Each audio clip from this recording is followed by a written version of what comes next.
What is good, Mexit planners? On today's weekly update, we got a lot to talk about. There's been some historical events this week in the Yucatan. Let's get to it.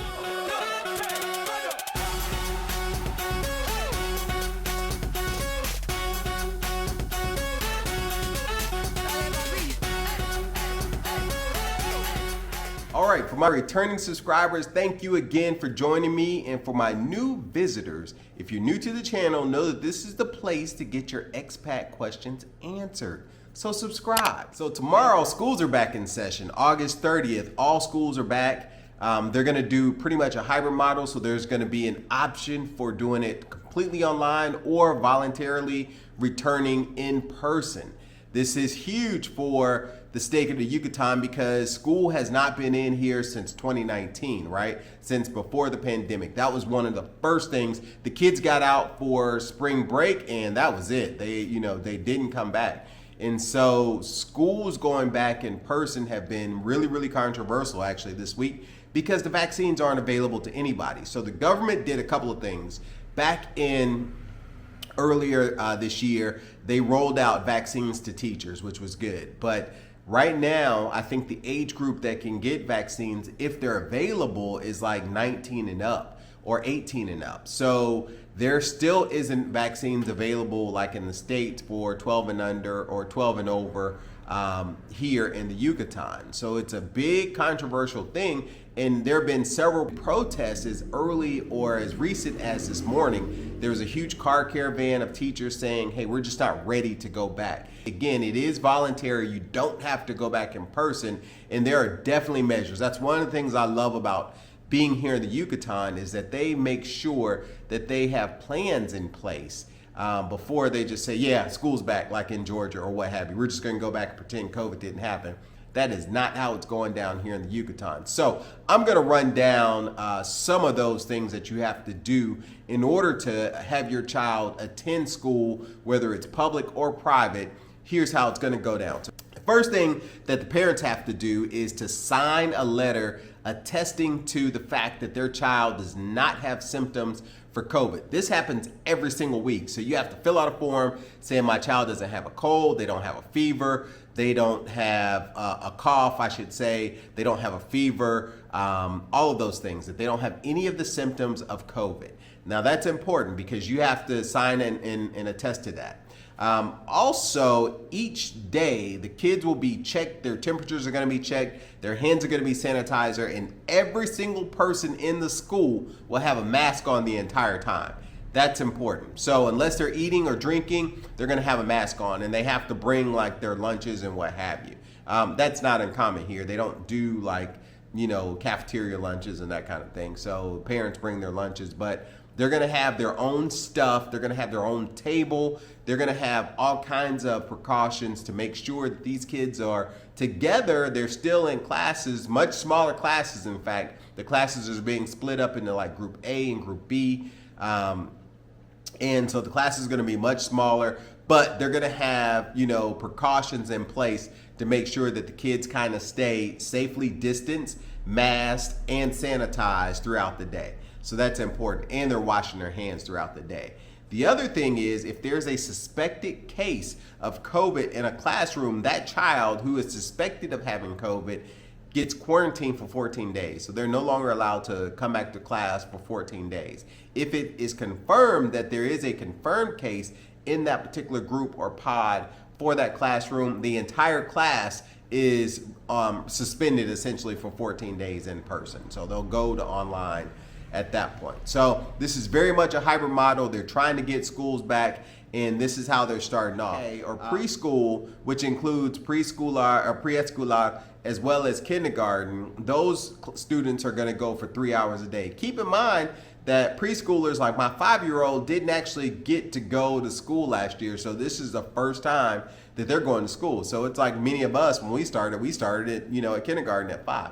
That's exactly what's happening to this generation of kids. So they're going to start school. They're going to test it out. My particular daughter's school is going to go, for a couple hours for the first couple of days. So they're going to start a day late on Wednesday, September 3rd, I believe it is. And they're going to go for for just a couple hours to see how the kids adjust to being in a classroom environment, right? Since it's their very first time. So that's kind of cool. First through sixth grade, they're going to go for 4 hours, and then high school, they're going to go for 5 and 6 hours, depending on the level. So they have this whole plan in place. I think it's fantastic. One of the coolest things about being here and getting the newspaper is that they do these wonderful infographics for all types of things. So there's an entire infographic. I'm going to put it on the screen so you can kind of see it and study it. It's in Spanish, but there's an entire infographic explaining, you know, the protocols, the measures, the methods that they're going to use for going back to school. But Monday, school starts back here in the Yucatan, which is a major milestone for, you know, I guess any community, but since the pandemic, this is a major milestone. So let's pray that everything goes well, the kids stay healthy, they're able to stay in school without a big issue this year. So that is the first story. The second story is kind of funny, or not really kind of funny, but I thought I'd throw this one in there. A lady was stopped in the Merida airport with 430 million pesos in her purse or in a bag that she was carrying. They found this money on a scanner. Now let me put that into some perspective for you. So here, you know, 430 million pesos is a lot of money. It would be a lot of money in the States to be walking around in a bag going through security. So this woman had over $215,000 worth of pesos. That's a lot of pesos. Just in sheer number of bills, it's a lot of bills. But when she put her bag on the scanner, they saw the money in her bag, and of course they flagged it. They detained her. They impounded the money, and I'm not really sure what happened after that. So I don't know why they would impound the money on a domestic flight. The lady was flying from Merida to Veracruz. So I'm going to try to get some insight into why that's an issue. I do know that money laundering is a big issue and a big thing. They have all these rules in place to make sure that people aren't laundering cash and money and that kind of thing, which is why it's been over a month for me to even be able to allow, for my bank to allow me to put money in the bank. And I've gone through all the proper channels. I still haven't got the official email. So next week, I'm going to go and check and say, hey, can I give y'all some money? Can I put money in this bank account that I opened almost a month ago? So I still haven't got the green light from an email, but I'm going to go and see if that's going to be possible for me to put money in. So money laundering is a big thing here. And this woman was stopped at the airport with her in her handbag. She had 230 million pesos, which is 215,000 US dollars, trying to go from Merida to Veracruz. So that was, I thought, an interesting story to read in the newspaper. That wasn't, you know, one of the big headlines. The next thing we'll talk about is Ida. Ida was definitely originally scheduled to hit the Yucatan Peninsula, probably around Cancun, and then it took a shift to the northeast and ended up going over Cuba, over the western tip of Cuba. Now, if you haven't looked at a map lately, Cuba and Yucatan are really close. In fact, one of the things I learned when I went to Cuba is that Castro came to the Yucatan Peninsula when he fled Cuba before the revolution and all of those things. So there's a huge presence of Cubans here in Merida, as well as just throughout the Yucatan Peninsula. But Cuba and the Yucatan are really, really close. And I saw the boat in Cuba and Havana that Castro actually sailed over on and sailed back. So I thought that was pretty interesting. But the storm missed the Yucatan. So this was the second major storm in the Caribbean this year. It is now, as of today, it's probably right outside of New Orleans. It's hitting, you know, the United States, the Gulf Coast of Mississippi, New Orleans, or Louisiana. And it is going to be a major system for the Gulf Coast of the United States. So we dodged a bullet here in the U.S. I am praying for my friends and family in the southern Gulf Coast of the United States. I have family, lots of family in New Orleans, as well as in, you know, other parts of Louisiana. So button down, evacuate, do whatever they say, because this is scheduled, or looks like it might be a Category 4 hurricane at some point as it strengthens over the Gulf. So Ida is going to be a threat for the Gulf Coast, and we barely missed it, or it barely missed us. It was originally scheduled to come over the Yucatan, but again, it shifted to the northeast. So this time of the year until, you know, November, we're going to be looking out for every potential storm that has the potential to form into a tropical depression or a tropical storm. So, and last but not least, the big historical movement that happened this week was by a vote of 20-5, the Congress here in the state of the Yucatan approved gay marriage. So they approved same-sex marriage, or basically they eliminated the language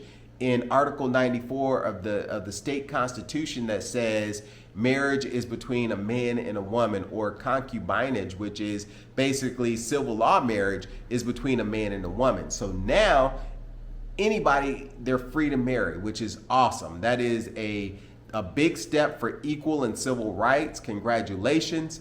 And that was the big news for this news cycle here in the state of Yucatan. Now, just to give you some perspective from my perspective as an expat moving to the Yucatan, this is a very, very conservative place. So it's a very conservative state. And for that to happen, for equal rights to happen, equal marriage to happen is huge. And to the point where on the monument downtown, I saw a picture of them flying the pride flag over the monument, which I thought was pretty unique. So this is a huge win for civil rights in the state of the Yucatan. So now people, the green light is open for marriage. So for loved one, the green light is open. Congratulations. That is it for this weekly update. If you like this, do me a favor, leave me thumbs up, press that subscribe button. Help me get to 2,000, y'all. We're trying to get to 2,000. It's just another milestone, but you know, we want to keep growing the channel, and this month has been incredible. So thank you guys for subscribing. Thank you guys for watching. And until next time, you know what it is. MexitPlans Bonte, I'm out.